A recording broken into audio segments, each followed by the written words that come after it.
Kulang na lang talaga duraan itong si Brooks. Si Stephen Curry pinagta-trash talk ang Warriors.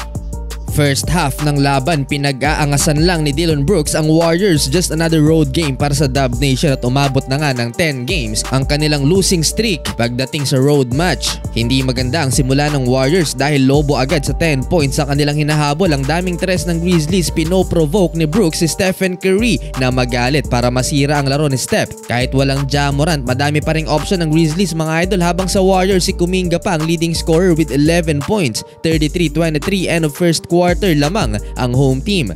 Second quarter, lalo pang umangas si Dillon Brooks. Kahapon lang pinagmulta to ng NBA dahil sa pagtulak niya sa cameraman ng Miami Heat. Sa quarter na to, trinash talk na niya si Stephen Curry. Ayaw tigilan si Steph mga idol, kaya naman bumawi ang 4-time NBA champion at iwan malala kay Curry sabay drive sa dalawang bantay ng Memphis. Gumanti naman si Brooks, same spot, same result. Solid first half for Brooks, 12 points mga idol on 5 of 6 shooting at nag-flying kiss pa matapos ang tres na to.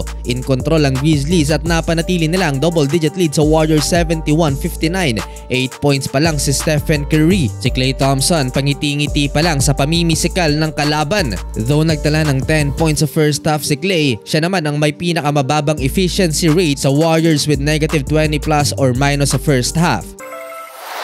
4 na minuto na magsimula ang second half, nayanig ang depensa ni Dillon Brooks nang pinag-skate siya ni Stephen Curry.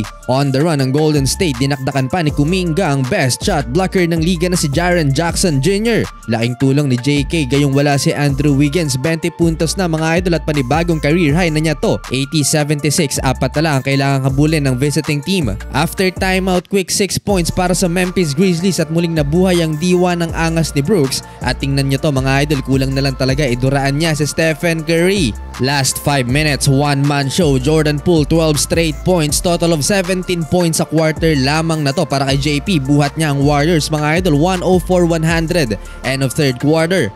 Early fourth quarter, solid start na sana for Golden State Warriors dahil naging 2 na lang ang lead ng Memphis Grizzlies mula sa layup ni Stephen Curry, pero sumagot nga ng 3 si Dillon Brooks at si Klay Thompson naman ang kanyang inangasan. 4 of 4 from beyond the arc si Brooks. Namimisikal na si Draymond Green mga idol, nawala ang momentum sa Golden State Warriors at muling bumalik sa 9 points sa kanilang hinahabol, 115-106. Halfway mark, Desmond Bane mga idol, ang isa pang shooter ng Grizzlies, ibinalik sa double figures ang lamang ng home team kahit na foul trouble pa si Dillon Brooks. Step up naman ang mga role players ng Grizzlies, umabot pa ng 17 points ang lamang ng home team. 30 points na kay Jaren Jackson Jr. at na-choke nga malala sa fourth quarter ang Golden State Warriors. Matagal na napako sa 109 ang talaan para sa Dub Nation. Sa huli mga idol, panalo ang Memphis Grizzlies sa likod ng 31 points ni JJJ habang si Stephen Curry nagtala lamang ng 16 points.